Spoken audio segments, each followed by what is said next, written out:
सबसे पहले मैं नटरंग को बधाई देना चाहता हूं कि उन्होंने हिंदुस्तान के रंग कर्मियों को हिंदुस्तान की आवाम के साथ जोड़ा, आपस में भी जोड़ा और हिंदुस्तान की आवाम के साथ जोड़ा। क्योंकि थिएटर आवाम के लिए है, लोगों के लिए है, और ये लोगों का ही एक फ़न है, स्टेज उनका है। जैसे कि हम कहते हैं थिएटर ऑडियंस के बगैर, आवाम के बगैर नामुकम्मल है। इसमें ना हिदायतकार, ना ड्रामा निगार, ना अदाकार अकेले कुछ कंट्रीब्यूट कर सकता है जब तक इसका ऑडियंस ना हो। ये तिकोनी मामला जो थिएटर का है, ये जब तक जुड़ा रहे थिएटर जिंदा रहे। थिएटर के बारे में अक्सर बताया जाता है ये रंग है, रंगभूमि, रंगकर्मी, नटरंग, नाट्य रंग। तो ये रंग क्या है? क्या ये रंग आसमान का है, ज़मीन का है, दरख्तों का है? नहीं, ये रंग है इंसानी जहनों का, इंसानी ज़िंदगी का, इंसानी तहजीब का, इंसानियत का और इंसानी रिश्तों का।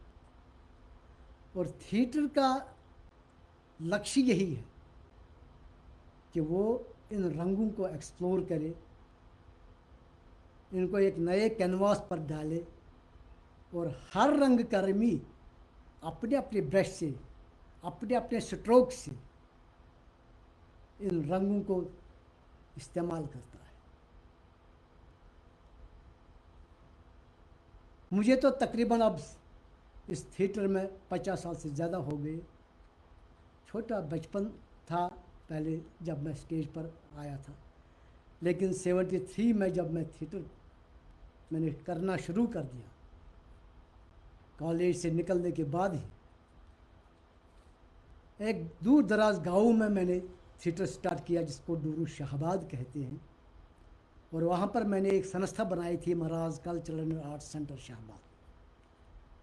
उस वक्त मुझे एक अदाकार के तौर पर भी, एक नाटककार के तौर पर भी, एक हिदायतकार के तौर पर भी काम करना पड़ता था, क्योंकि ऐसे साधन नहीं थे और हर साधन खुद क्रिएट करना पड़ता था। और उस चैलेंज ने मुझे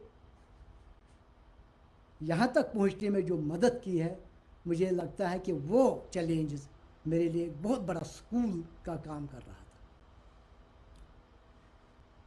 थिएटर मैंने शुरू क्यों किया?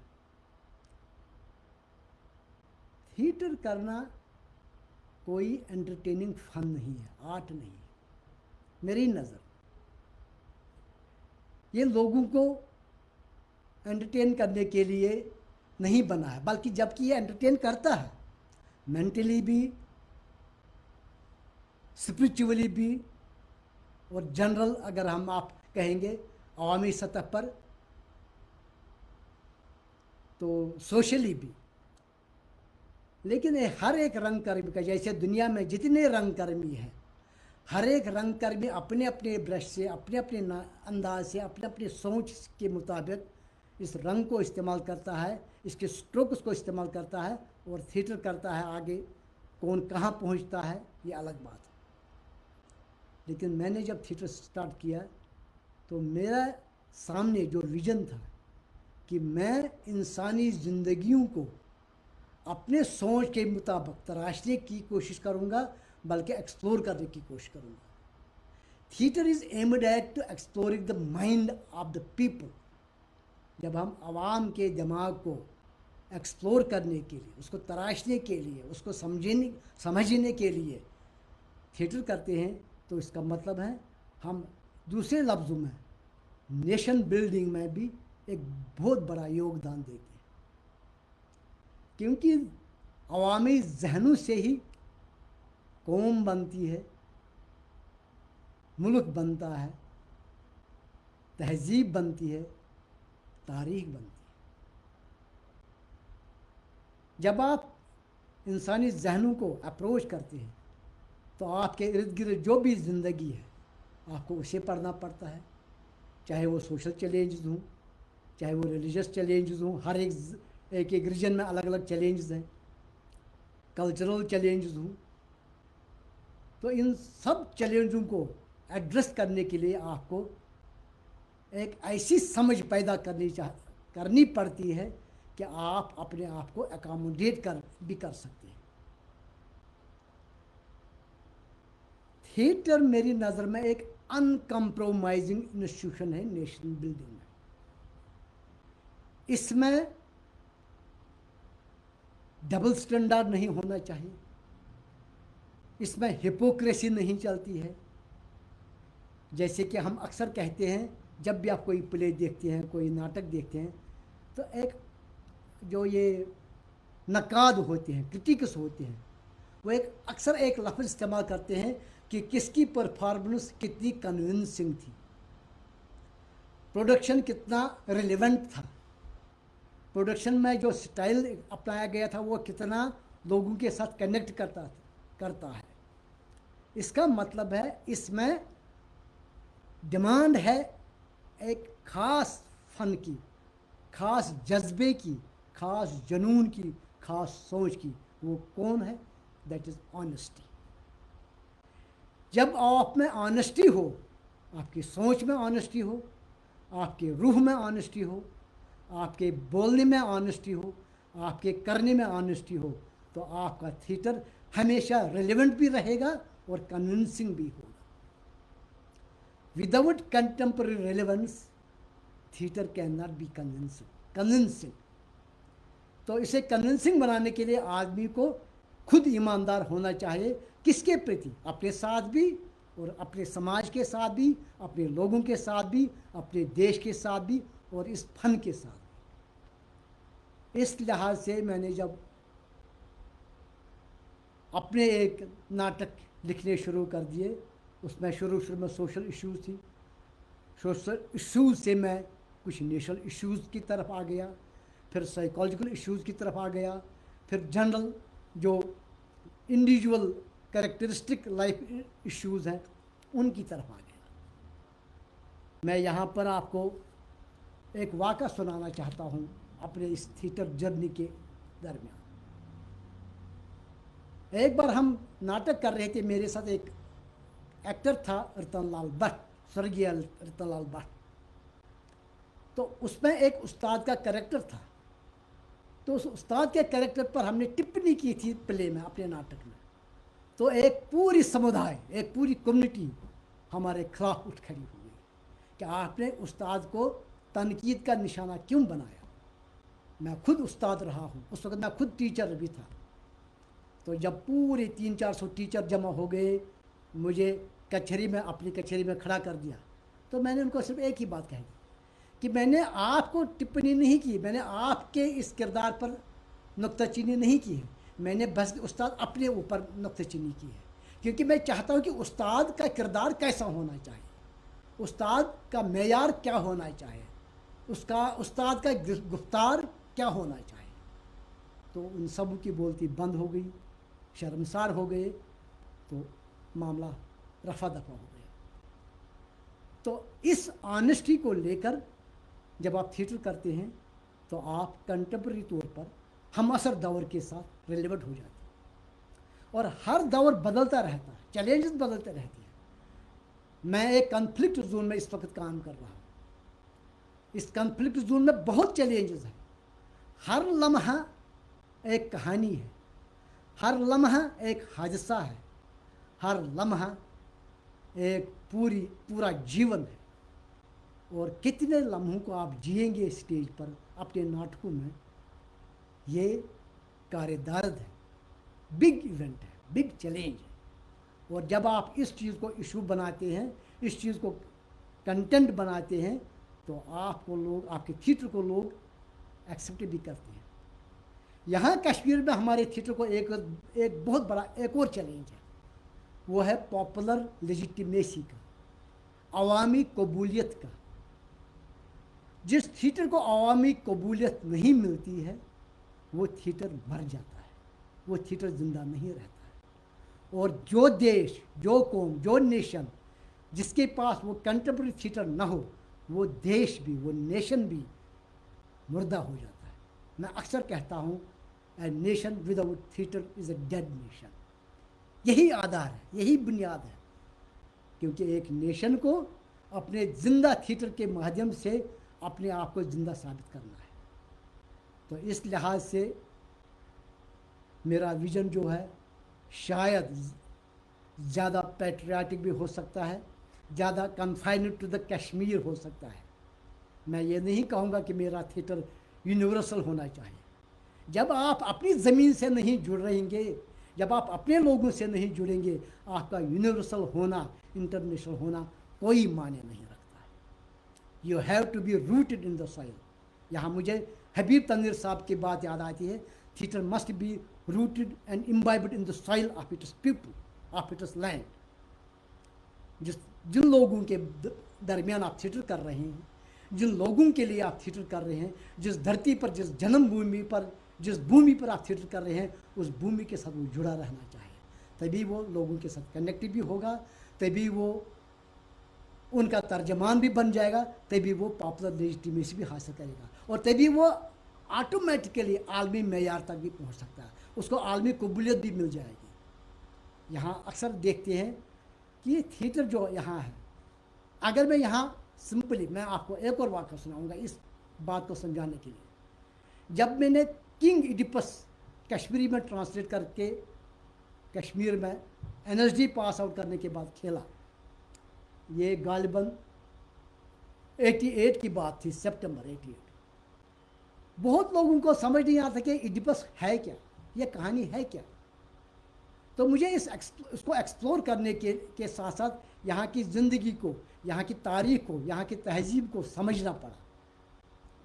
और फिर मैंने इडिपस को एक ऐसे किरदार के तौर पर पेश किया कि लोगों को खुद समझ आ गया कि जो आदमी इखलाकी तौर, किरदार के लिहाज से, गुफ्तार के लिहाज से हिपोक्रेट हो, डिसऑनेस्ट हो, या ये मैं कहूँगा कि बद किरदार हो, जैसे कि इडिपस का कैरेक्टर बन जाता है, इगोइस्टिक हो, उसका हशर क्या हो सकता है। मैंने आम लोगों तक वो बात उस वक्त पहुँचाई थी, और मैंने उसको ट्रांसलेट ही नहीं किया, एडेप्टेशन नहीं की, बल्कि उस ट्रांसलेशन में मैंने अल्फाज ऐसे इस्तेमाल किए, मैंने डायलॉग्स ऐसे इस तरह से इस्तेमाल किए कि लोग उनको समझ सकें, क्योंकि थिएटर लोगों को समझने की बात है। अगर लोगों को थिएटर समझ नहीं आ जाएगा तो फिर काहे का थिएटर, किस लिए थिएटर। और रिसेंटली हमने एक प्ले यहाँ खेला जिसकी हदायतकार मुज़म्मिल हयात भवानी थे, कंट्री विदाउट पोस्ट ऑफिस। ये डॉक्टर आगा शाहिद अली की एक नज़म थी, country without post office, Kashmir के बारे में। लेकिन पिछले 20 सालों में इस कश्मीर में जो कहानियाँ बन गई, जो कम्युनिकेशन का ब्रेकअप हो गया, जो खतूत का आदान प्रदान जो होता था वो ब्रेक हो गया, आदमी को आदमी के साथ कम्युनिकेट करने के लिए साधन ही ख़त्म हो गए, कोई माध्यम नहीं रहा। यहाँ तक कि 90 में कई करोड़ खत पड़े रहे, लोगों तक पहुँचे नहीं।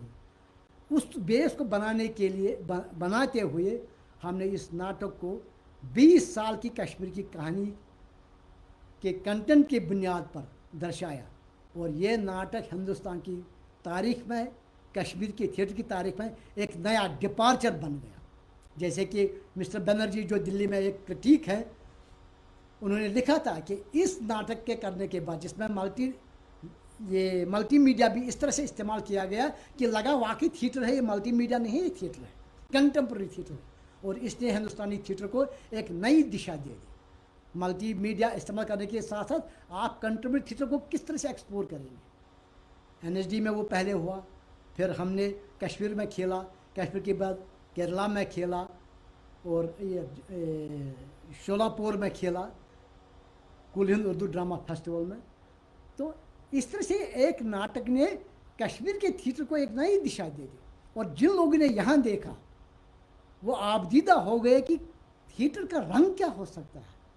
यह वही शेक्सपियरन स्टाइल की कहानी, या ग्रीक स्टाइल की कहानी, या ये जॉर्ज जो है उस वक्त मोलियर की कहानी की पैटर्न पर थिएटर नहीं होना चाहिए, बल्कि थिएटर आज की कहानी, आज के जीवन के साथ जुड़ते हुए आज के लोगों के लिए जब खेला जाता है तो वो उनकी बात करे, उनके दुख दर्द की बात करे, उनके जज्बात की बात करे, उनके एगनीज एंड एस्पिरेशंस की बात करें, उनके विशेस एंड एस्पिरेशंस की बात करें, उनकी उमंगों की बात करें, उनकी ख्वाहिशात और जज्बात की बात करें। और इस तरह से हम यहाँ थिएटर करते आए हैं।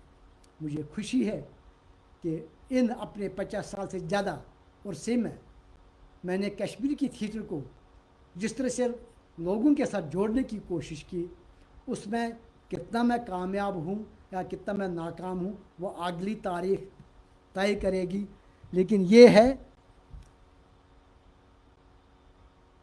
अभी सितारों से आगे जहाँ और भी है, अभी इश्क के इंतहा और भी है। जितने यहाँ रंगकर्मी हैं, मैं उनसे अपने माध्यम से, आपके माध्यम से, नटरंग के इस इंटरनेशनल थिएटर शो के माध्यम से कहना चाहूँगा, be honest with your theatre, be honest with your people, be honest with your self. Theatre कोई ट्रेड नहीं है, थिएटर कोई पैसे कमाने का जरिया नहीं है। हाँ, आज के दौर में आप पैसा भी बनाते हैं, पैसा भी कमाते हैं, कम ही सही बल्कि ऑनरेबल तरीके से आप पैसा बना सकते हैं, काम अर्न कर सकते हैं।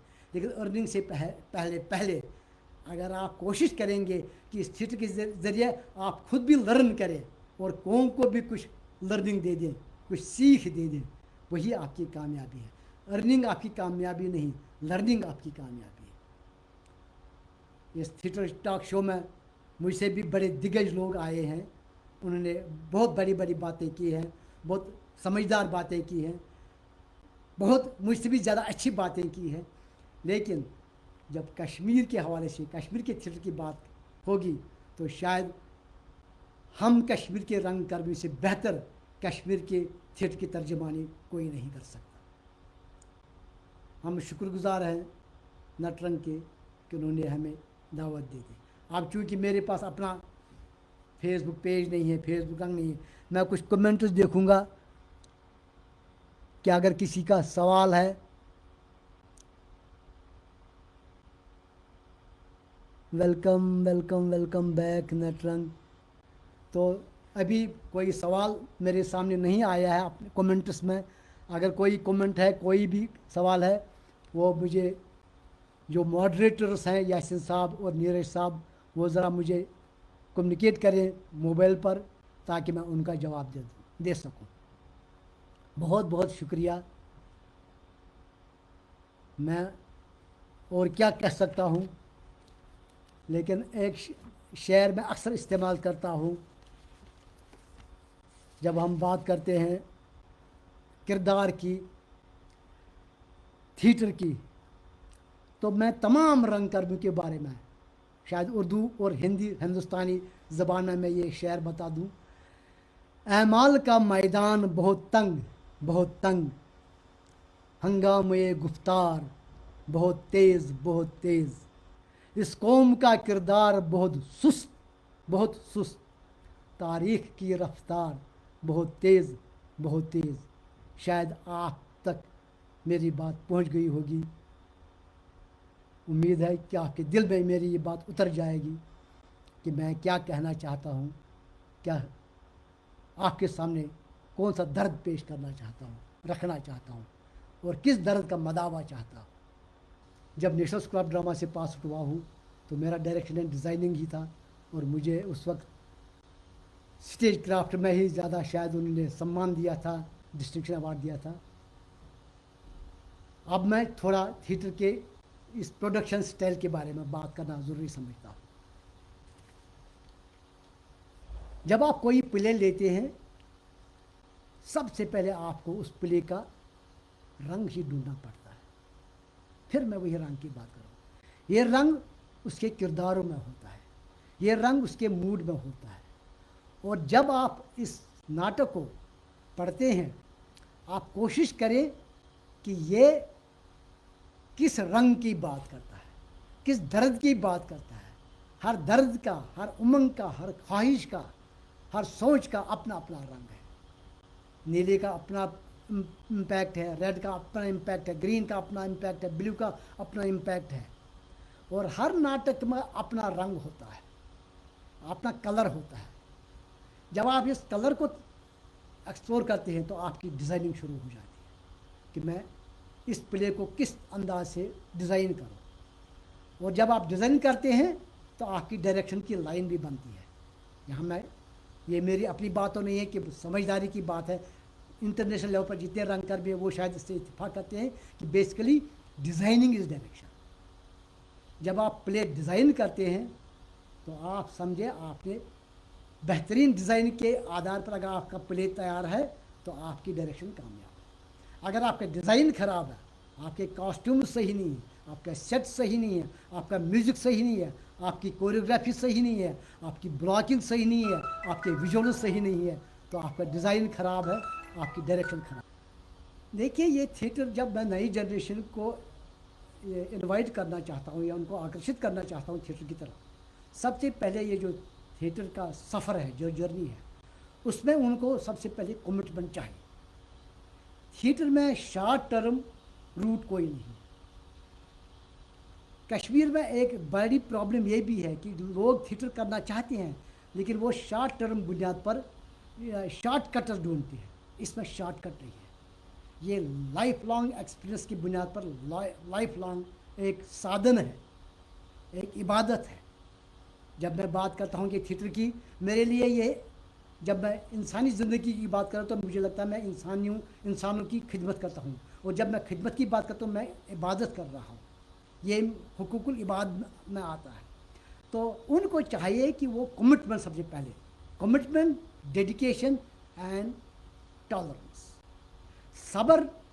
जब आप कोई चीज़ सीखते हैं, आप शॉर्टकट में 6 महीने, मुझे एक बार यहाँ मैं आपको, एक बार एक एक्टर आ गया तो मुझे कहा कि जनाब मुझे थिएटर ज्वाइन करना है, मुझे थिएटर सिखाना। मैंने कहा बिल्कुल ठीक है, लेकिन मुझे चाहिए कि मुझे आप 3 महीने में एक ऐसा एक्टर तैयार करें ताकि मैं नसीरुद्दीन शाह के मेयार का एक्टर बन जाऊँगा।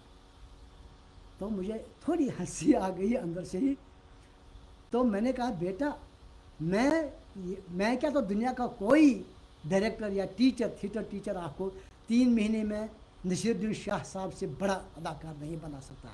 हाँ, आप बन सकते हैं बड़ा अदाकार जब आप नसीरुद्दीन शाह की तरह पूरी ज़िंदगी इस थिएटर की तरफ इसको इन्वेस्ट करें, वो डेडिकेशन, कमिटमेंट दिखाएं और उतनी स्टडी करें। मैंने कहा आप शॉर्ट टर्म बुनियाद पर थिएटर करना चाहते हैं, शॉर्टकट ढूंढते हैं, मेरे पास कोई शॉर्टकट नहीं है। तो इस तरह से नई जनरेशन को चाहे कि वो एक तो पढ़ें, नाटक पढ़ें, नाटक देखें, और नाटक पढ़ने और नाटक देखने के बाद उनको लगेगा कि ये जो फील्ड है कितना सब्र आजमा है, कितना ये इम्तिहान करने वाला ये प्रोफेशन है। यहाँ पर कितनी टॉलरेंस चाहिए, कितनी कमिटमेंट चाहिए, कितनी डेडिकेशन चाहिए, कितनी काबिलियत चाहिए। काबिलियत भी तभी आती है जब आप पढ़ाई करेंगे, जब आप सीखेंगे। जब आप सीखेंगे ही नहीं, जब आप सीखने के लिए आए ही नहीं हैं, आप कुछ थोड़ा नाम बनाने या थोड़ा रास्ता निकालने के लिए आए हैं, तो शायद फिर आप आगे नहीं बढ़ सकेंगे। तो यहाँ पर मुझे एक कश्मीरी रंगकर्मी की बात याद आती है। वो कश्मीरी में एक अक्सर कहता है कि हच चोट अकेले तंदुरुस्त खसा, मतलब लकड़ी की अगर आप रोटी बनाएंगे तो उस पर तंदूर में चढ़ा देंगे, वो एक ही बार तंदूर में चढ़ेगी क्योंकि वो उसके बाद जल जाएगी।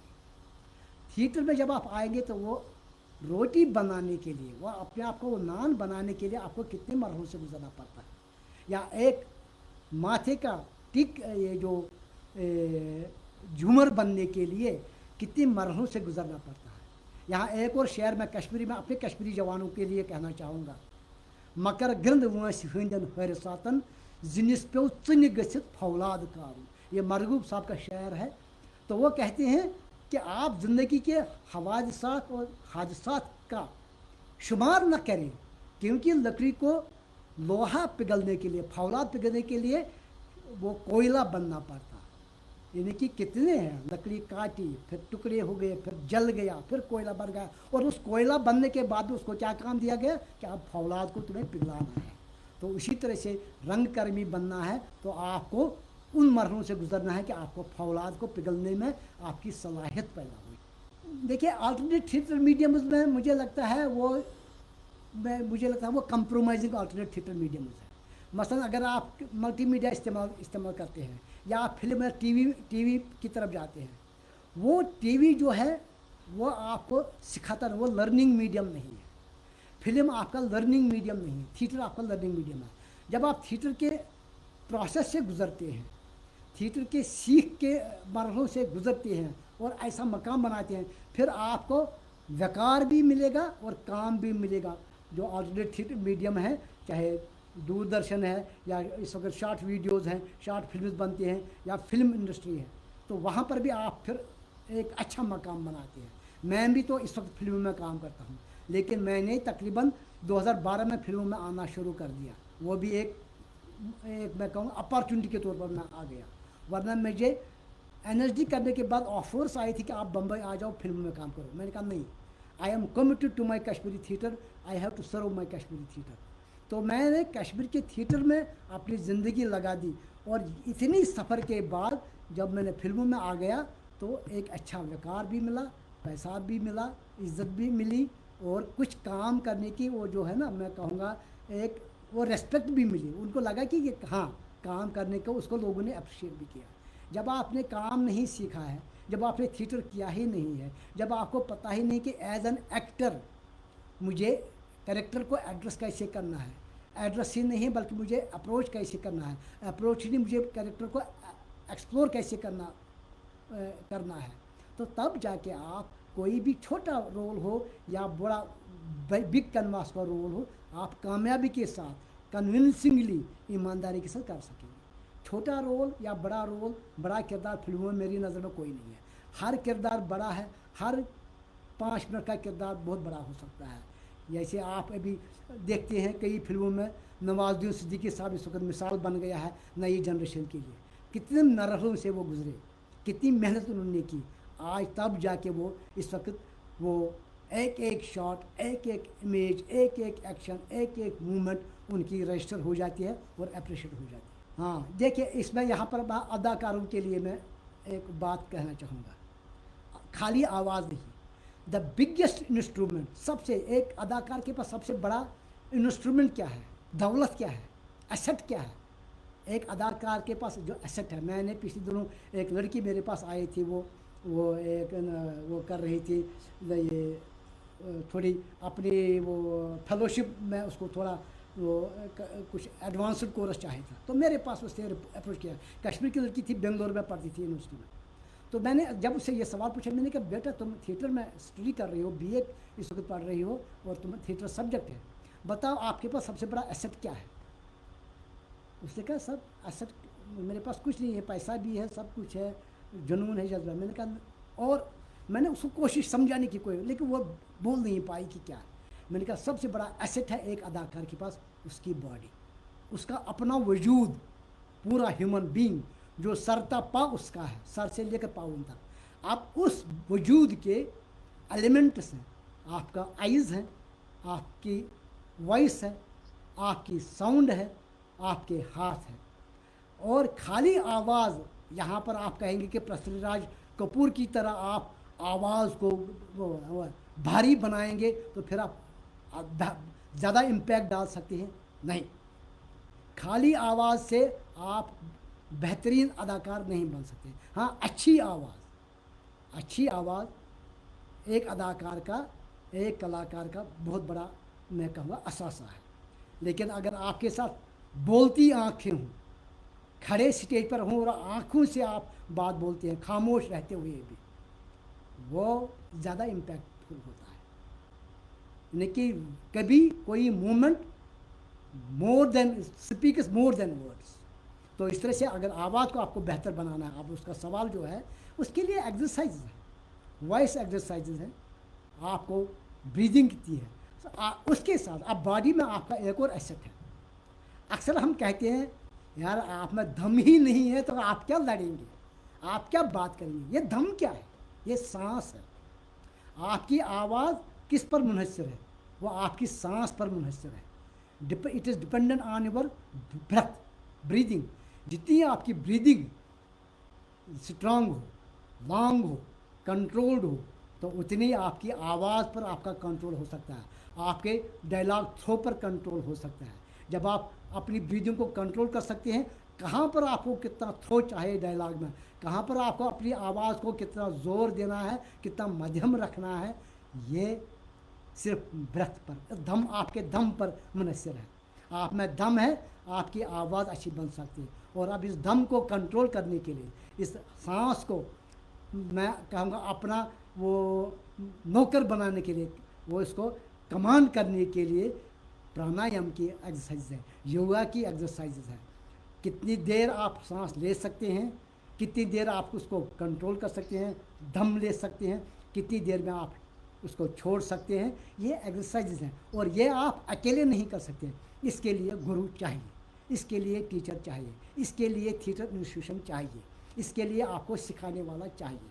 क्योंकि इसमें आप ये एक्सरसाइज करते करते अगर आपका दम निकल गया तो कलाकार का दम निकल जाएगा।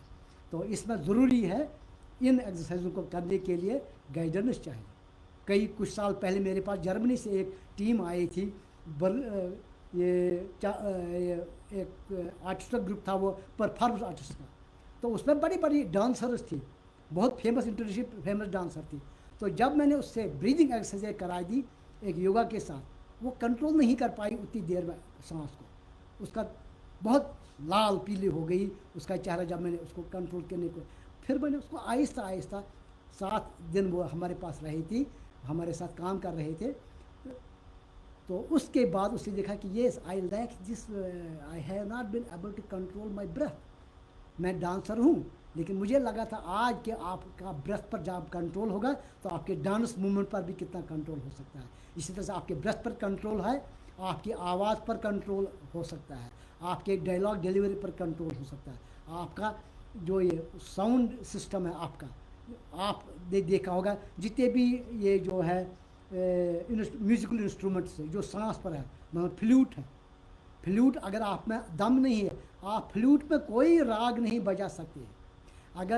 अगर हारमोनियम आप ले लेंगे, हारमोनियम पीछे अगर आप हवा नहीं देंगे आगे तो कोई सुर नहीं बजेगा। बात यही है कि आपका सुर तभी बजेगा जब आप पीछे से अपनी हवा को कंट्रोल करेंगे। और हवा को कंट्रोल करने के लिए योगा की ज़रूरत है, वॉइस एक्सरसाइज की ज़रूरत है, ब्रीदिंग एक्सरसाइज की ज़रूरत है, और बॉडी की मूवमेंट के साथ, क्योंकि ये जो एक्सरसाइज हैं ये आपकी बॉडी के साथ भी जुड़ी हुई है। अगर आप गर्दन झुक कर सांस लेना चाहेंगे तो आपको वो एक चौक हो जाएगी आपकी आवाज़। अगर आप सर उठाकर बात करेंगे आपकी आवाज़ को थोड़ा और थ्रस्ट मिलेगा। तो ये एक गुरु ही आपको सिखा सकता है कि आप सर झुकाकर कितनी आवाज़ निकाल सकते हैं, सर उठाकर कितनी आवाज़ निकाल सकते हैं। तो ये ह्यूमन बॉडी पर भी डिपेंड है। जब आप गेस्चर लेते हैं, आप जो बड़ा गेस्चर लेते हैं, उस गेस्चर में जो ताकत होगी वो तभी वो ताकत आएगी, वो स्ट्रेंथ आ जाएगी, वो स्ट्रोक उसमें आ जाएगा जब आपके ब्रेथ में वो स्ट्रोक होगा, आपके ब्रेथ में वो ताकत होगी। तो एक कलाकार को अपनी बॉडी को कमांड करने के लिए, उसको कमाने के लिए, जैसे कोई योगी जो होता है ना वो साधन करता है, पूरा वो प्रयास करता है, योग करता है, तब जाके वो अपना वो उस लेवल पर पहुंचता है। इसलिए एक अदाकार को भी अपनी बॉडी को कमांड करने के लिए अपनी ब्रेथ को, अपनी वॉइस को, अपनी आँखों को, अपने पूरी बॉडी के हाथ पाँव को कमांड करने के लिए मॉड्यूलेट करना पड़ता है, एनर्जाइज करना पड़ता है, एक्टिवेट करना पड़ता है, स्ट्रॉन्ग करना पड़ता है। तो ये एक्टर्स ट्रेनिंग प्रोसेस में सारी चीज़ें आती हैं। ऑब्जर्वेशन एंड स्टडी, 2 चीज़ें हैं। आपने किसी चलते चलते आपने कोई किरदार को देखा, कोई जा रहा है, कोई लंगड़ा जा रहा है, लूला लंगड़ा जा रहा है, अंधा जा रहा है, काना जा रहा है, या कोई दीवाना जा रहा है, ये तो जन ऑब्जर्वेशन। लेकिन अब उसको स्टडी अगर करना है, आपको उसके साथ कुछ पल रहना पड़ेगा। उसकी हरकत सकनात, जब वो किसके साथ बात करता है उसका बॉडी पोस्चर क्या है, उसके गेस्चर्स क्या है, उसके साथ अगर कोई उसको इरिटेट करने की कोशिश करे उसका रिएक्शन क्या है, ये सारी चीज़ें फिर स्टडी में आती है। इनकी character observation and character study.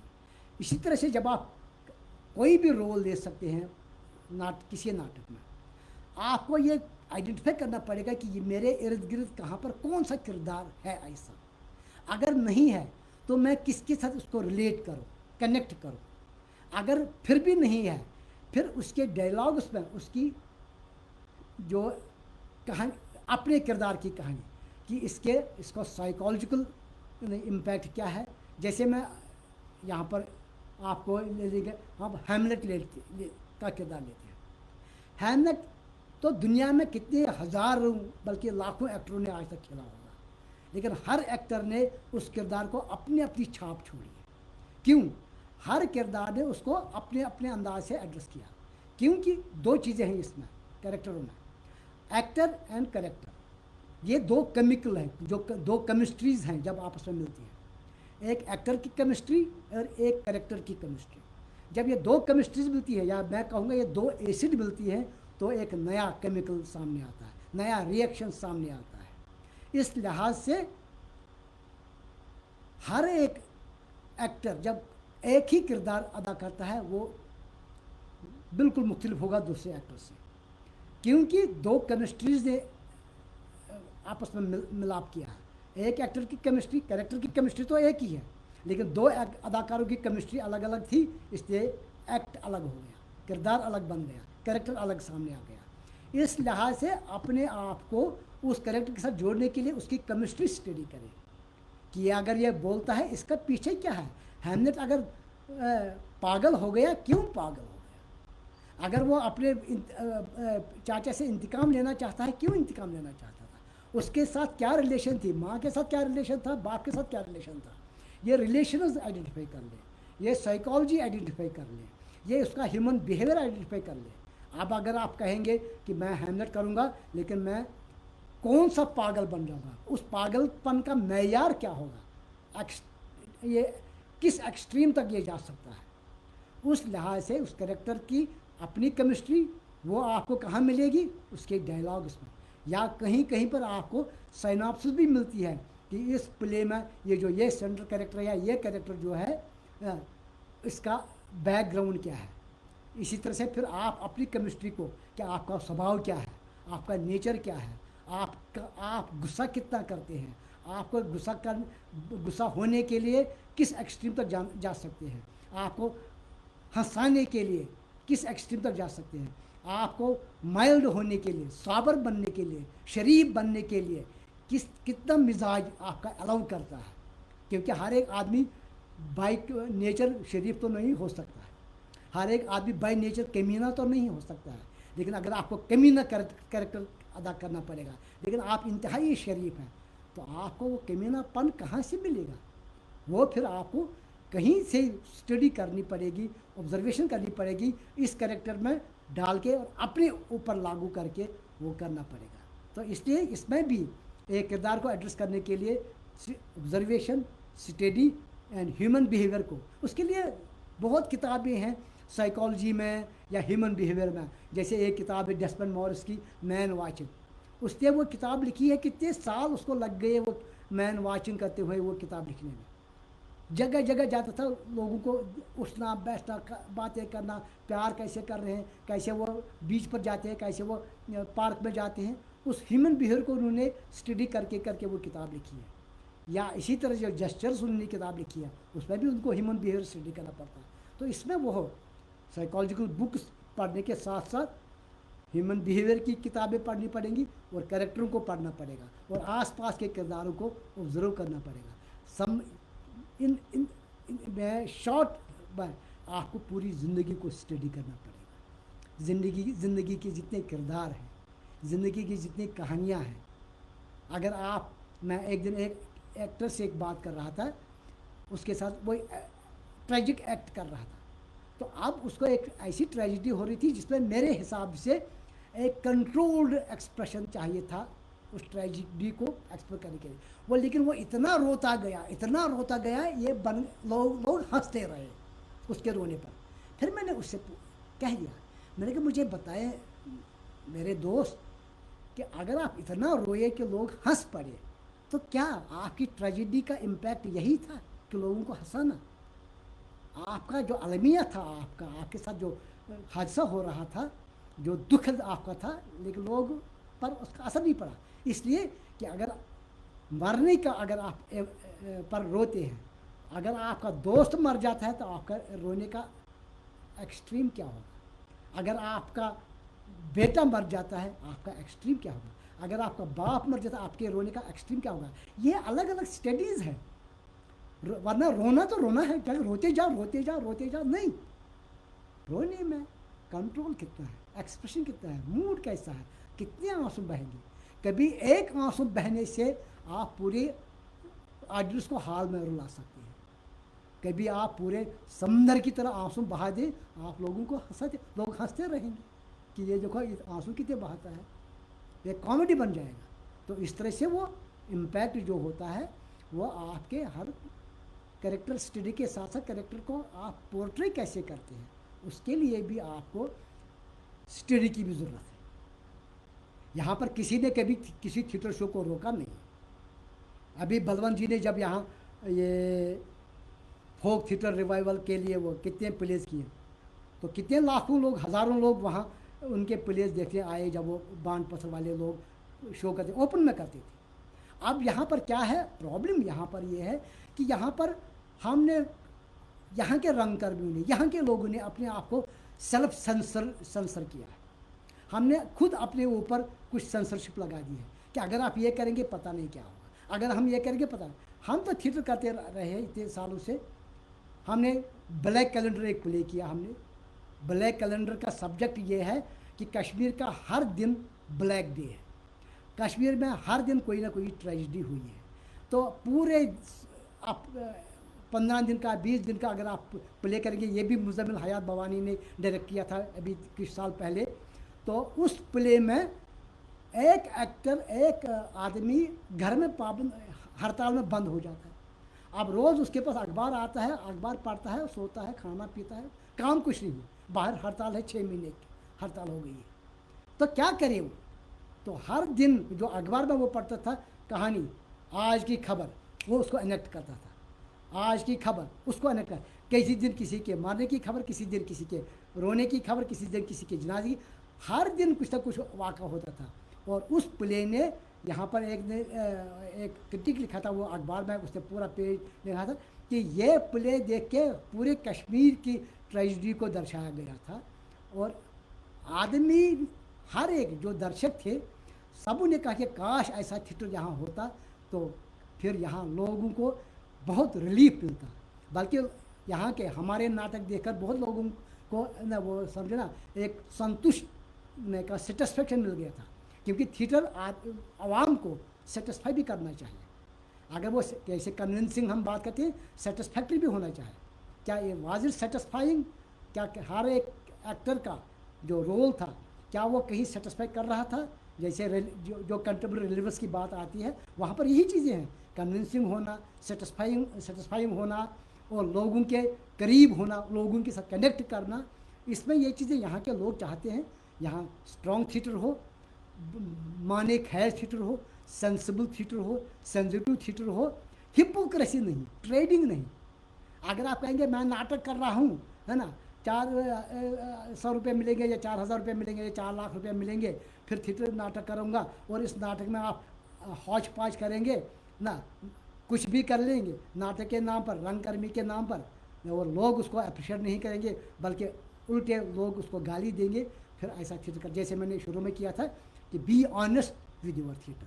Kashmir अगर हम रंगकर्मी इसके साथ ऑनेस्टली हम इसको लोगों तक पहुंचाने के प्रयास करेंगे तो यहाँ के लोग इसको अपने गले लगाएंगे। मैंने एक बार जब मैंने थिएटर किया था, शुरू में भी आज भी, मैं डूरू शाहबाद में थिएटर कर रहा था और ओपन में करते थे, और मैं ये बिल्कुल प्रोसीडियम थिएटर की तरह सेट बनाता था।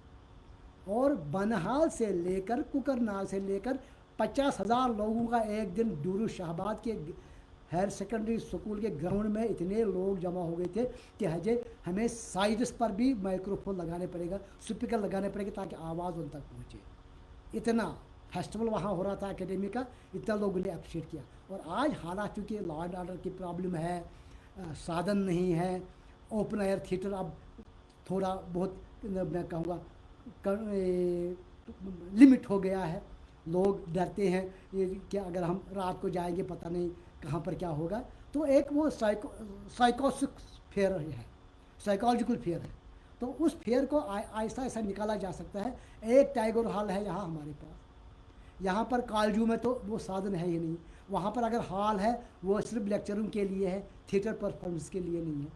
यहाँ पर कश्मीर यूनिवर्सिटी में, कश्मीर यूनिवर्सिटी के अंदर जब ये सोच मौजूद हो कि यहाँ कश्मीर में थिएटर है ही नहीं, तो मुझे बताए ऐसे में आप क्या तवक्को रख सकते हैं कि कश्मीर यूनिवर्सिटी में थिएटर को परवान चढ़ाए जा सकते हैं।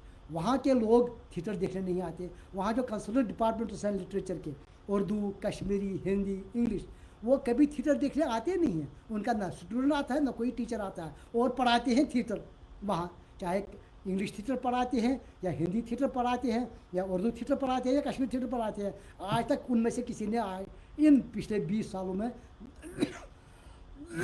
सॉरी पिछले 20 सालों में उनमें से किसी ने कोई नाटक टाइगर हॉल में नहीं देखा होगा या किसी और ओपन एयर में नहीं देखा होगा। तो ये अलमिया है, ये ट्रेजेडी है कि जो जो थिएटर पर इसको तनकीद लिखने वाले, बात करने वाले, किताबें लिखने वाले लोग हैं, ज्ञानी लोग हैं, एकेडमिशियन हैं, वो खुद थिएटर नहीं देखते हैं। एक आध दो का कहीं मुश्तियात खरवारे जिसमें कहते हैं मिलियनर्स में वन एक आदमी कहीं होगा जो थिएटर देखता है, जिसको शौक़ है कि मैं थिएटर देखूं, थिएटर करूं। तो ऐसे है, लेकिन अवामी सतह पर थिएटर को शौक़ से देखते हैं। जहाँ मैं अन्ना कॉलेज में हमने परफॉर्म किया, नूरुल शाहबाद में हमने परफॉर्म किया, और कई जगहों पर हमने परफॉर्म किया, तो लोग आए। अन्ना कॉलेज में जब मैं वहाँ पढ़ा हुआ हूँ, लेकिन वहाँ हमने कुछ साल पहले जब एक नाटक खेला, बहुत आम ड्रामा था मोतीलाल क्यूमू का ये तृणो। जब हमने उसको, चूँकि मैंने उसको दोबारा लिखा है कंटेम्प्रेरी बनाने के लिए, जब जवानों ने देखा, लड़कों ने देखा, उन्होंने अप्रिशिएट किया, कहेंगे सर अगर ये थिएटर है तो ये हम समझते हैं कि ये थिएटर जो है ये मस्खरापन है, ये गुड प्रोफेशन नहीं है। लेकिन आपने जो समझ की बात की, जो आपने कम्युनिकेट करने की बात की, जो आपने कनेक्ट करने की बात, हमारे दिल में उतरने की जो आपने बात की है इस नाटक के ज़रिए, वाकई हमें अप्रिशिएट करना पड़ा। हमें ऐसा थिएटर चाहिए। लेकिन जब हम उसको कनेक्ट नहीं करते हैं लोगों के साथ में, लोग वो थिएटर क्यों देखें? दो चार आदमी वो कहते हैं ना बानमती ने कहीं का कंकर कहीं का रोड़ा, बानमती ने कुंभा जोड़ा। अगर ऐसा थिएटर होता है तो फिर लोग उसको एक्सेप्ट नहीं करेंगे। लोग चाहते हैं कि अच्छा थिएटर हो, कश्मीर में भी, जम्मू में भी, बल्कि हर जगह ये ख्वाहिश होती है कि अच्छा थिएटर हो तो लोग अप्रिशिएट करते हैं। अच्छा थिएटर नहीं हो, जैसे आजकल आप फिल्म में देखते हैं, फिल्म क्यों फ्लॉप होती है? लोग उसको अप्रिशिएट नहीं करते, कहते क्या बकवास दिखाया है, क्या पैसा फजूल ज़ाया किया है। या टेलीविज़न पर आप कितने लोग टेलीविज़न के कुछ प्लेयर्स या कुछ सीरियल देखते हैं, और ऐसे प्लेयर्स भी हैं जो लोग अब नेट के ज़रिए देखते हैं, यूट्यूब पर देखते हैं, टाटा स्काई पर देखते हैं कि वहाँ पर एक, जैसे टाटा स्काई वालों ने थिएटर, टाटा स्काई थिएटर किया, वो नाटक देखते हैं लोग।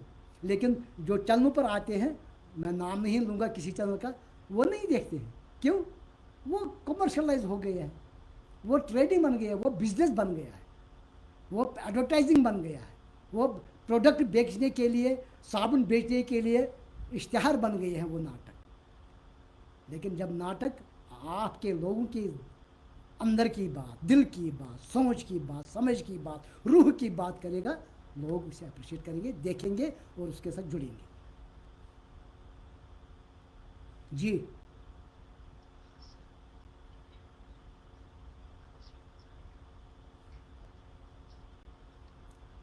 हाँ, देखिए जब आप एपिक प्ले करेंगे, यहाँ पर आपको बहुत ये, मैं ये कहूँगा कि होशियार रहना पड़ेगा। एपिक प्लेज में सबसे पहले उसके एक हेरिटेज होती है, एक तारीख होती है, एक कहानी होती है, हिस्ट्री होती है उसकी।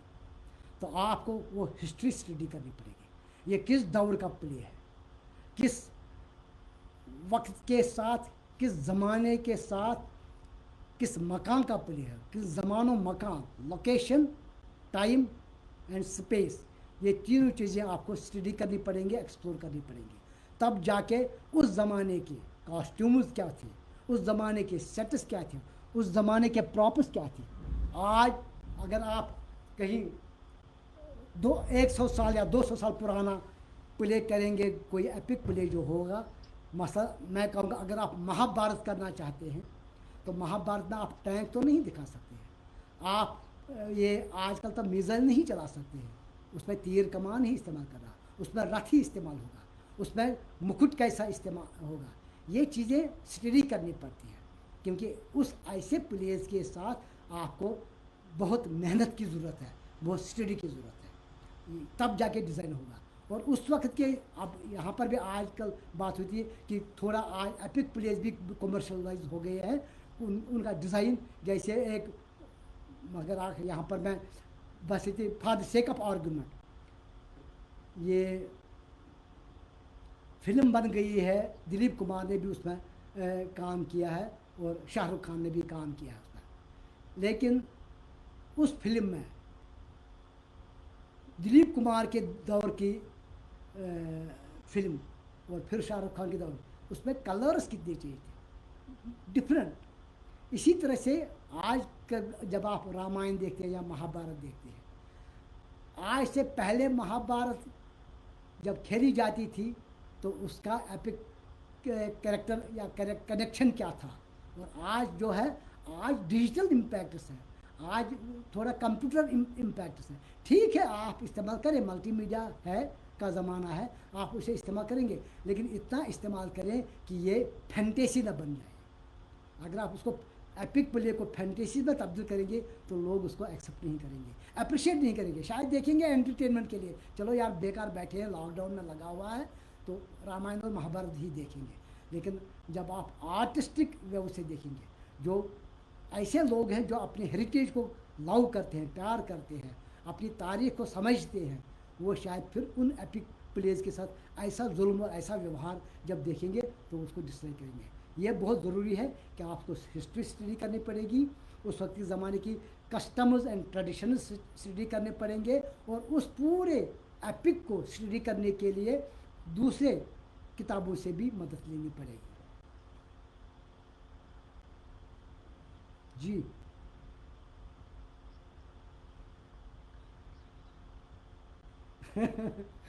फिल्म देखकर अगर एक्टिंग सीख जाते फिर सारा हिंदुस्तान ही नहीं, सारी कायनात ही एक्टर होते, है ना। ये नहीं होता, ये बिल्कुल मुझे लगता है एक इबहम है, एक इल्यूजन है, एक गलत सोच है उन लोगों की जो कहेंगे कि फिल्म देखकर। अक्सर मैंने भी देखा कि जब कोई एक्टर, कुछ खासकर एमेचर लोग जो होते हैं, जब एमेचर लोग कोई प्ले करते हैं तो कोई इवन उनका डायरेक्टर भी कहता, अरे यार यहाँ पे तुम कह रहे तुम फलानी के अंदाज में डायलॉग कहो ना, जैसे फलानी फिल्म में फलानी एक्टर ऐसे डायलॉग कहता है, तो वो उस वक्त उस एक्टर के साथ भी जुल्म करता है और उस प्ले के साथ भी जुल्म करता है और उस कैरेक्टर के साथ भी जुल्म करता है। वो एक्टर को खुद एक्सप्लोर करने का साधन नहीं पेश करता है, एक्टर को खुला छोड़ो, बल्कि यू आर डायरेक्टर या डिज़ाइनर जो होता है, he is the mirror of actor. Actor को शीशा दिखाओ कि तुम जो कर रहे हो ये अच्छा है बुरा है। हाँ, एज डिज़ाइनर या डायरेक्टर फिर सिलेक्ट करो, नहीं ये जो तुम कर रहे हो ये नकल बन रही है, ये कॉमेडी बन रही है, ये फार्स बन रहा है, ये बहुत मिमिक्री बन रही है, तो मैं इस कैरेक्टर करने के लिए इस तरह से ये इस लिमिट तक जाना है। तो वो सॉरी, वो शीशा जब आप उसको दिखाएंगे, वो मिरर जो आपको दिखाएंगे उसको, उसमें फिर अपने आप को वो तराशेगा।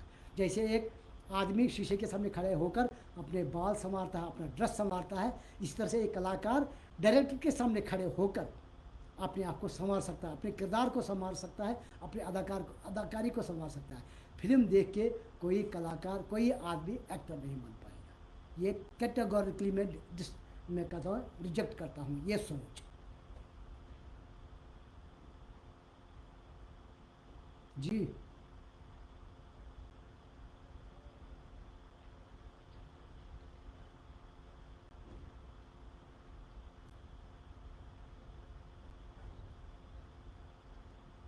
ये बात मैं बता दूं, मैंने आपको कहा था कि मैंने 50 साल से ज़्यादा हो गए है मेरी थिएटर जर्नी को, और मैंने भी रंगमंच स्कूल में ही शुरू किया था। गांधी जयंती का मौका था तो मुझे बाप का किरदार अदा करना पड़ा, चौथी में मैं पढ़ता था, 62 की बात है लगभग। और अगर स्कूलों में भी इस थिएटर को बहसीत सब्जेक्ट की तौर पर चलो सब्जेक्ट ना सही, लेकिन इसको एक्स्ट्रा करिकुलर एक्टिविटी भी नहीं, मैं इससे भी इख्तलाफ करूँगा। लेकिन इसको एक, जैसे आपने ड्रिल कराते हैं, पीटी कराते हैं, फिजिकल एक्सरसाइज कराते हैं, या स्पोर्ट्स के साथ उनको कनेक्ट करते हैं, उनको थिएटर के साथ भी कनेक्ट करें। चले आज अगर आपका क्रिकेट मैच है, कल आपको थिएटर का क्लास होगा, परसों आपको हॉकी मैच अगर है तो चौथे दिन आपको म्यूज़िक क्लास होगा। अगर ये एक स्पोर्ट्स को आप इतना मान देते हैं, सम्मान देते हैं, चलो ये साधन प्रोवाइड करते हैं, तो स्कूलों और कॉलेजों में भी हमारे यहाँ, हमारे ज़माने में कॉलेजों में भी ड्रामेटिक क्लब थे, अन्ना कॉलेज में, एसपी कॉलेज में, बाकी कश्मीर के थिएटर के अगर आप तारीख पढ़ेंगे ना, तो एसपी कॉलेज और अन्ना कॉलेज इसका सोर्स बनता है, जहाँ से ये जनरेट हुआ है, प्रमोट हुआ है। एसपी कॉलेज में इतने इतने प्लेस हो रहे थे, अन्ना कॉलेज में इतने प्लेस हो रहे थे हमारे ज़माने में ड्रामेटिक क्लब के स्टेज थ्रू से, तो हमने पहले वहाँ से सीखा, वहाँ से हम इंट्रोड्यूस हो गए। और ये बहुत ज़रूरी है, अगर आपको अपनी कौम को ज़िंदा रखना है, अपनी नई जनरेशन को समझदार बनाना है, ईमानदार बनाना है, तो उनको थिएटर करना ज़रूरी है, क्योंकि इससे बेहतर समझदार और ईमानदार बनाने का और कोई आर्ट मीडियम नहीं है। इसको कनेक्ट करना पड़ेगा यहाँ के स्कूलों और कॉलेजों में भी, यहाँ के नहीं हर जगह, तो दूसरी जगहों पर है, लेकिन कश्मीर के हवाले से, जम्मू कश्मीर के हवाले से मैं कहूँगा यहाँ के जो कंसर्न इंस्टीट्यूशंस हैं कि आप अपने स्कूलों में इस थिएटर को भी प्रमोट करने के लिए हफ्ते में कम से कम 1-2 क्लास रखें, 1-2 क्लास इवेंट रखें, ताकि आप इसमें किसी एक्सपर्ट को बुलाया कि थिएटर के बारे में बात की, कोई प्ले ले लिया, स्किट ले लिया, छोटे छोटे 15 मिनट के प्ले, 20 मिनट के, आधे घंटे के, ज़्यादा से ज़्यादा प्ले मत करें, 15 मिनट 20 मिनट आधे घंटे तक के प्लेज कर लें। उन एक्टरों को थोड़ा बच्चों को सिखाए कि थिएटर क्या है। जब थिएटर की इंट्रोडक्टरी ही इंट्रोड्यूस नहीं हो गई, जब इसकी बुनियाद ही नहीं बनी, तो बड़े होकर 20 साल 30 साल होकर फिर थिएटर आप क्या करेंगे। हम तो बचपन से ही थिएटर करते, जितने मेरे हम असर रंगकर्मी हैं, बशीर दादा था, अयाश आरिफ है, मोहम्मद मीन भट्ट है, हम तो कॉलेजों में ही थिएटर करते थे, स्कूल में ही थिएटर करते थे, वहाँ से हम इंट्रोड्यूस हो गए, वहाँ से हमें इसकी जो है ना वो पालन मिल गया, ये खाना पीना मिल गया, मैं कहूँगा ये जो है ना वो फीडिंग मिल गई हमें इसकी। तो आज के अलमिया यही है कश्मीर में कि ये आज के बच्चों में कॉलेज लेवल पर या स्कूल लेवल पर कोई फीडिंग हुई नहीं है थिएटर के बारे में, इसलिए उनको पता भी नहीं है कि थिएटर है क्या माध्यम, ये है कौन सा इंस्टीट्यूशन, ये है, बल्कि ये वो कहते हैं हमें बताइए थिएटर है क्या, उनको पता ही नहीं है। जब आज कल लोग कुछ आप देखते हैं आहिस्ता आहिस्ता, क्योंकि आज सोशल मीडिया बन गया है, आप सोशल मीडिया के ज़रिए से किसी ने कोई प्ले किया, सोशल मीडिया पर आ गया तो लोग इंट्रोड्यूस हो जाते हैं, फिर उनको एक अट्रैक्शन हो जाती है कि हम भी एक्टर बन जाए, हम भी एक्टिंग करें। तो ये ज़रूरी है स्कूलों में इसको इंट्रोड्यूस होना चाहिए। इसके जितने जो मैं कहूँगा एलिमेंट्स है थिएटर की, म्यूज़िक है, सॉन्ग है, सिंगिंग है, डांस है, या डायलॉग डिलीवरी है, या मिमिक्री है, जितनी चीज़ें हैं ये सारी चीज़ें इंट्रोड्यूस हो जाए, तो तब जाके आप, मैं यहाँ एक और बात कहूँगा यहाँ के हवाले से ही, कश्मीर के थिएटर के हवाले से ही, एक बार दिल्ली में साइनस सब्जेक्ट पर थिएटर प्रोडक्शन होना था, तो यहाँ कश्मीर में भी एक स्कूल वहाँ पर प्ले लेकर गया, क्योंकि सिलेक्ट मैंने किया था उसको, जो यहाँ पर उसने दिखाया था। जब दिल्ली में वो पहुँचा तो उसने बिल्कुल उसका हुलिया ही बिगाड़ दिया था, यहाँ तक कि वहाँ पर लोगों ने वो बहुत उसको कहा कि ये किस किस्म का प्ले वहाँ कश्मीर से आया था साइंस सब्जेक्ट पर, क्योंकि जो उसके साथ उसका जो डायरेक्टर था उसने ऐसे बात कह दी, मैं कहना नहीं चाहूँगा उसको, कि जो लोगों को हंसी आ गई उस पर। उसने इस तरह से उस प्रोडक्शन को पेश किया कि ये प्रोडक्शन इस स्टाइल का है, ये कश्मीर का एक फोक स्टाइल है। उसने फिजिकल थिएटर को कश्मीर का फोक स्टाइल से जोड़ दिया, वो लोग हंस पड़े।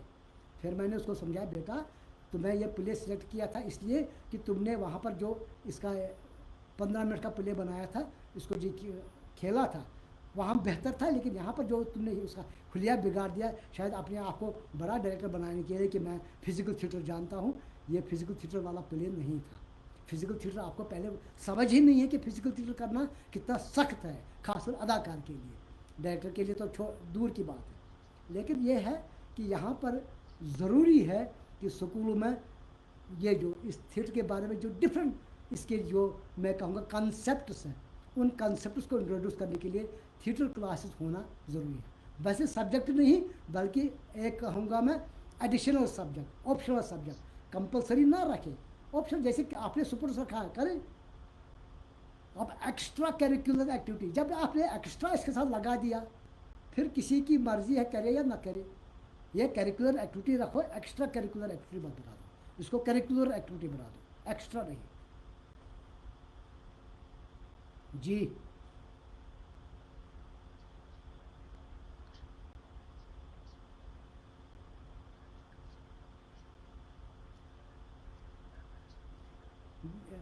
श्योरली, अगर आप अपनी ज़बान में बात नहीं कर सकते हैं या करना चाहते हैं, तो फिर कश्मीरी ज़बान में थिएटर होना दूर की बात। मैं हमने एक प्ले किया था कश्मीरी में ही किया था, डम वेटर, जिसको मैंने नाम दिया था नामाल। और मैं यहाँ के एक इंग्लिश मीडियम स्कूल में, बहुत प्रसिद्ध इंग्लिश मीडियम स्कूल है जिसको आप नाम कॉन्वेंट स्कूल है, वहाँ पर बच्चियाँ ही पढ़ती हैं। हम उनके पास गए, मैंने उनको कहा कि हम यहाँ आपके यहाँ प्ले करते हैं। उन्होंने कहा किस ज़बान में? हमने कहा कि कश्मीरी में। कहा कि नहीं, हम यहाँ अलाउ नहीं करते हैं कश्मीरी ज़बान में प्ले करना। तो मैंने कहा अच्छा ठीक है, लिख के दे दें, हम कश्मीरी ज़बान में यहाँ प्ले होने की इजाज़त नहीं देंगे। उनको शायद लगा कुछ मसला ना बन जाए, तो उन्होंने कहा ये प्ले क्या है? मैंने कहा ये हेरोल्ड पिंटर का प्ले, इंग्लिश प्ले है, डम वेटर, उसी को हमने नाम दिया है नामाल। तो अब नामाल डम वेटर का मतलब है ये होटल का जो है बेचारा गूंगा बहरा है ये, तो शायद वो है। मैंने कहा नहीं, मैंने उसको नामालूम नाम दिया है और ये कश्मीरी में है, आप इजाज़त दे दें, हम करेंगे। तो बिल आखिर उन्होंने 1 महीने के बाद इजाज़त दे दी कि आइए खेलें। जब हमने ये नाटक डम वेटर कॉन्वेंट स्कूल में वहीं पर सेट बनाया, उसके हाल में अकॉस्टिक्स बहुत बुरा था, वहाँ पर हमने मैनेज किया उसको। तो जब बच्चों ने देखा, मेरे सामने बच्चियाँ रोते हुए आई कि सर ये प्ले अंग्रेज़ी प्ले है, लेकिन कश्मीरी प्ले में जब हमने ये प्ले देखा, आज हमें समझ आ गया कि ये प्ले है क्या। इस प्ले की बात जो प्रिंटर ने कही है, उसको आपने कश्मीर के साथ कहाँ रिलेट किया है, नामालूम किरदारों के साथ। तो हमें लगा कि थिएटर कितना रिलेवेंट हो सकता है, हर जगह पर कितना यूनिवर्सल हो सकता है। इंग्लिश प्ले कश्मीर में कैसे लागू हो सकता है, कश्मीर के साथ कैसे जुड़ सकता है। तो इस लिहाज से हमें ये कश्मीरी प्ले बहुत अच्छा लगा। तो वो रोते रोते आए मेरे पास। तो मैंने उनको कहा, मैंने कहा क्यों आप डरते हैं कश्मीरी करने से? कहा कि यहाँ स्कूल में भी अलाउ नहीं करते और घर में भी माँ बाप। मैंने कहा आप मेरे हवाले से आप जाके अपने माँ बाप से कह दो कि आज के बाद हम घर में कश्मीरी ज़ुबान के बगैर बात नहीं करेंगे। हाँ, हमें स्कूल में इंग्लिश पढ़ना है, हम इंग्लिश पढ़ेंगे, हमें इंग्लिश में बात करनी है, वहाँ इंग्लिश मीडियम है, हम इंग्लिश में बात करेंगे, लेकिन घर में हम अपनी ज़बान बोलेंगे। अगर आपको कबूल है तो ठीक है, अगर नहीं है तो आप हमारे साथ बात ही मत करो अंग्रेज़ी में और उर्दू में। अब अलमिया ये है, जो उर्दू बोलने वाले हैं वो अंग्रेज़ी में बात करते हैं, जो कश्मीरी बोलने वाले हैं वो उर्दू में बात करते हैं, जो अंग्रेज़ी बोलने वाले हैं अब मुझे पता नहीं है कि वो फिर फ्रेंच में बात करने लगते हैं या किस में बात करने लगेंगे। तो इस लिहाज से अपनी कौम को अपनी मातृभूमि में, अपनी मादरी ज़बान में बात करना एक अज़मत होती है, एक प्राइड होना चाहिए। तो तब जाके कश्मीरी ज़बान भी फाँफलेगी, डोगरी ज़बान भी फाँफलेगी। खाली कश्मीरी ज़बान की बात नहीं है, आप डोगरी में देखें, वहाँ पर जितने लोग जितने प्रोफेसर होंगे, सब उनके बच्चे इंग्लिश मीडियम में पढ़ते होंगे। जितने यूनिवर्सिटी प्रोफेसर हैं, सब उनके बच्चे इंग्लिश मीडियम में पढ़ते हैं। वो सब उनके साथ उर्दू में बात करते हैं और बात करते हैं कि मादरी ज़बान को कैसे करिकुलम में इंट्रोड्यूस किया जाएगा, मीडियम ऑफ इंस्ट्रक्शन कैसे बनाया जाएगा। ठीक है, जब आप अपने बच्चों या सरकार, जितने सरकार के लोग हैं, कश्मीरी इंट्रोड्यूस की गई, डोगरी इंट्रोड्यूस की गई, लेकिन कितने अक्सर सरकारी अफसरों के बच्चे कश्मीरी बोलते हैं और कश्मीरी पढ़ते हैं, कश्मीर का लिटरेचर पढ़ते हैं, कश्मीर के नावलें, म्यूज़िक। मेरे पास एक दिन एक लड़का आ गया, उसका एनर्जी का इंटरव्यू था, नेशनल स्कूल ऑफ ड्रामा में उसको इंटरव्यू देना था। तो मैंने कहा ठीक है, तो मैंने कहा क्या क्या तैयारी किया? कहा ये तैयारी किया, डांस भी मैंने थोड़ा प्रैक्टिस किया, तो मैंने कोई डायलॉग भी किए, तो फिल्मी रोल भी किए। मैंने कहा अच्छा मुझे एक कोई कश्मीरी गाना सुना। सर मुझे आता ही नहीं। मैंने कहा तुम्हें कोई कश्मीर गाना नहीं आता है? कहा नहीं सर, मैंने कभी न सुना है न गाया है। मैंने कहा फिर तुम एनर्जी में इंटरव्यू देने जाते हो, तुम पहले ही राउंड में शायद अगर जाए तो इंटरव्यू में तुम्हें ठुन्नी मिलेगा, क्योंकि वहाँ तुम्हें कहेंगे ज़रा कोई कश्मीरी गाना सुना, तो तुम कहो मैं तुम्हें हाउ कश्मीरी यू आर, तुम कश्मीरी गाना नहीं गा सकते हो, तुम कश्मीरी में बात ढंग से कर नहीं सकते हो, तो फिर क्या कश्मीरी थिएटर के बारे में तुम खिदमत करोगे? कश्मीरी थिएटर को क्या, कश्मीरी थिएटर के बारे में तुम फिर जानते ही क्या हो? कितने कश्मीरी प्ले देखेंगे? मैं अक्सर एक यूनिवर्सिटी में एक लेक्चर देने गया था एक दिन, मैंने गांधी मेमोरियल हॉल था, वहाँ पर पोस्ट ग्रेजुएट और डॉक्टरेट सारे स्टूडेंट बैठे, 300-400 लोग। मैंने उनको कहा, मैं एज गेस्ट आया था वहाँ पर, गेस्ट ऑफ ऑनर, तो कुछ इसी कल्चरल इवेंट था, तो मैं वहाँ ये बात इसलिए कह रहा हूँ कि ताकि उनको समझ आए कि उन तक बात पहुँचे। मैंने वहाँ लड़कों का, मैंने कहा आप में से कितने लड़के हैं जिन्होंने 5 कश्मीरी नाटक देखे? एक लड़की ने हाथ उठाया। मैंने कहा आप मुझे पता है कितने आप में से कितने लड़के हैं जिन्होंने 5 कश्मीरी नाटक पढ़े हैं? किसी ने हाथ नहीं उठाया। आप में से कितने लोगों ने 5 कश्मीरी नाटकों में काम किया है? किसी ने हाथ नहीं उठाया। मैंने कहा फिर तुम बताओ, तुम यहाँ से निकल के, यहाँ से प्रिंट आउट होके, लफ्ज़ मैंने इस्तेमाल किया, यहाँ से पोस्ट ग्रेजुएट प्रिंट आउट होके तुम आगे अपनी कौम को खिदमत क्या कर सकते हो? तुम लिटरेचर को क्या दे सकती हो? तुम अपने कश्मीरी इस इतिहास को क्या दे सकती हो? तारीख को क्या दे सकती हो? कौम को क्या दे सकती हो? उसके बाद फिर वहाँ बहुत लोग शर्मिंदा हो गए। वाइस चांसलर साहब तो वहीद साहब था, उसने कहा आपने कुछ ऐसी बात कही कि हमें सोचना पड़ेगा कि यहाँ पर क्या क्या एक्टिविटीज़ होनी चाहिए। तब जाके फिर वहाँ वो एक डिपार्टमेंट खोल दिया उन्होंने, स्टूडेंट्स वेलफेयर डिपार्टमेंट, उसमें एक पोस्ट क्रिएट किया कल्चरल असिस्टेंट का, कल्चरल पोस्ट का, ताकि वो कल्चरल एक्टिविटीज जो होती रहे, प्लेज होते रहें, कल्चरल इवेंट्स होते रहें। ये बात है, हम लोग जो जिम्मेदार लोग होते हैं, जो बड़े लोग होते हैं, अगर बाप अपने बेटे को समझ नहीं दे सकता है तो बेटा क्या सीखेगा? अगर स्कूलों में उस्ताद बच्चों को समझ नहीं दे सकते हैं तो बच्चे क्या आगे जाके सीखेंगे? ये ज़रूरी है कि कश्मीरी थिएटर को ज़िंदा रखने के लिए कश्मीरी ज़बान को ज़िंदा रखना है, और कश्मीरी ज़बान तब ही ज़िंदा रह सकती है जब हम सब लोग कश्मीरी में बात कर सकते हैं। मैं इसलिए उर्दू में बात कर रहा हूँ क्योंकि ये इंटरनेशनल थिएटर टॉक है, इसलिए ताकि तमाम लोगों तक ये बात पहुँच जाए। लेकिन जब हम आपस में बात करते हैं, मैं कश्मीरी में नाटक करता हूँ, कश्मीरी में लिखता हूँ, कश्मीरी में बोलता हूँ। यह अपने लिए जीने का मतलब है क्या? कि आप खुद को एक ज़िंदा इंसान बना दें, एक ज़िंदा कौम बना दें। अपनी हस्ती की आप कर तामीर, वो भी क्या बंदा जो खुदा ना हुआ। अगर आप अपनी हस्ती तामीर नहीं कर पाएंगे तो फिर आप कहाँ के इंसान हुए? वो अशरफुल मखलूक़ात कैसे हो गए? तो आपको अपनी कौम को तामीर करने के लिए खुद को तामीर करना पड़ेगा। तो ये मुमकिन है कि अगर आपको ऑल राउंड डेवलपमेंट, जो पर्सनैलिटी डेवलपमेंट की बात है, ऑल राउंड डेवलपमेंट में आपको अगर मदद कर सकता है वो थिएटर कर सकता है। ठीक है, आपको साइंस भी पढ़ना पड़ेगा, इंजीनियरिंग भी सीखनी पड़ेगी हर फील्ड में, लेकिन साथ साथ कितने लोग, बलवंत ठाकुर साहब तो लॉ पढ़े हुए हैं, लॉ स्टूडेंट हैं, लेकिन वो थिएटर कर रहे हैं। के.एन. पानिकर साहब भी खुद एक ऊंचे लायर थे, लेकिन वो थिएटर करते थे।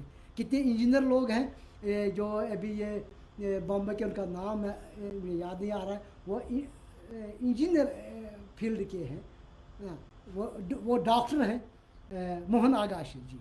मोहन आगाशी तो डॉक्टर हैं, लेकिन वो थिएटर करते हैं, क्योंकि उन्होंने ये कहा भी कि थिएटर के ज़रिए से मुझे अपने प्रोफेशन में जो हेल्प मिल गई है, मैं किस हद तक अपनी कौम का इलाज कर रहा हूँ, अपने लोगों का इलाज कर रहा हूँ, अपनी बुरी बीमार समाज का इलाज कर रहा हूँ, तो मुझे ये थिएटर ने दे दिया।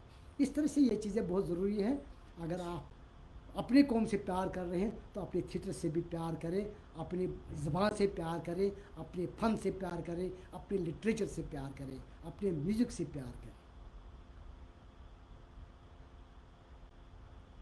जी जी बलवंत जी।